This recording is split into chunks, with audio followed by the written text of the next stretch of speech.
मुस्कुराहट चेहरों पर और दिल में फरेब होता है। बातों के धनी होते हैं पर इनका विचार सबसे गरीब होता है।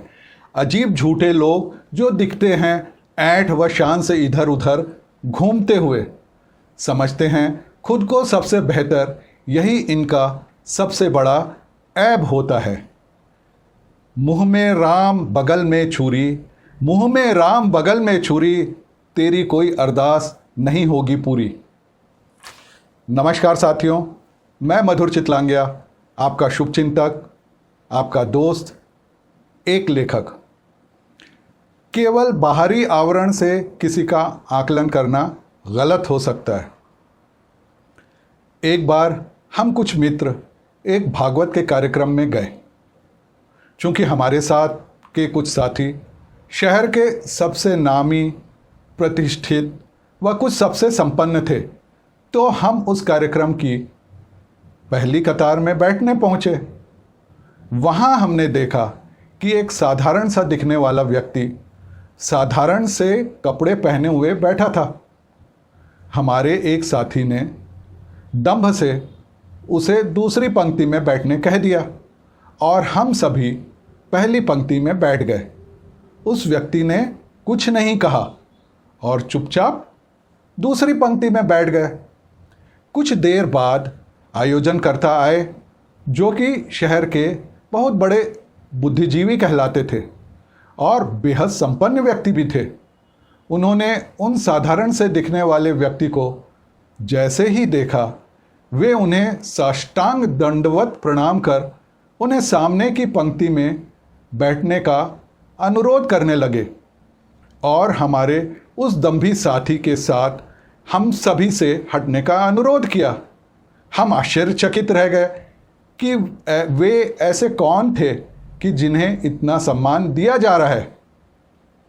पता लगा कि वे बहुत बड़े विद्वान व प्रवचनकर्ता थे।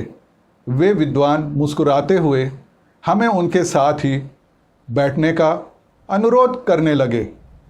मेरे दूसरे साथी ने उनसे झिझकते हुए पूछा कि इतने प्रसिद्ध व्यक्ति होते हुए भी वे क्यों साधारण सी वेशभूषा में रहते हैं।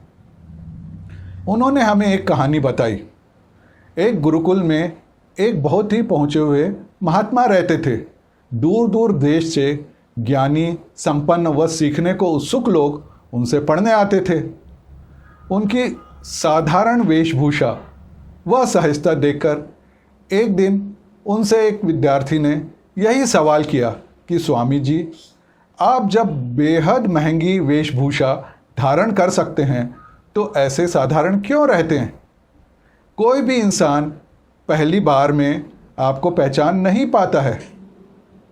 तब स्वामी जी ने अपने आश्रम की तिजोरी से एक अंगूठी निकालकर उसे दी, जो कि एक राजपुत्र ने आश्रम को दी थी, और कहा, इसे किसी सब्जी बेचने वाले या हलवाई के पास बेच देना और उसके बदले में एक स्वर्ण मुद्रा की मांग करना।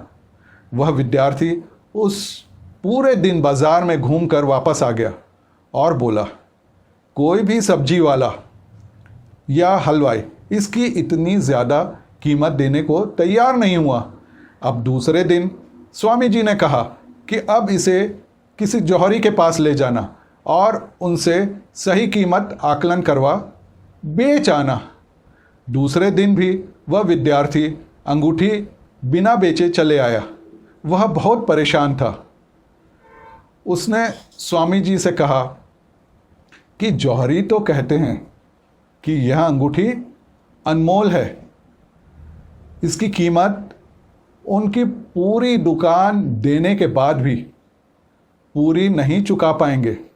अब स्वामी जी बोले, आप यह बात समझ गए होंगे कि किसी भी चीज़ के बाहरी आवरण से सही कीमत नादान व्यक्ति नहीं लगा सकता है।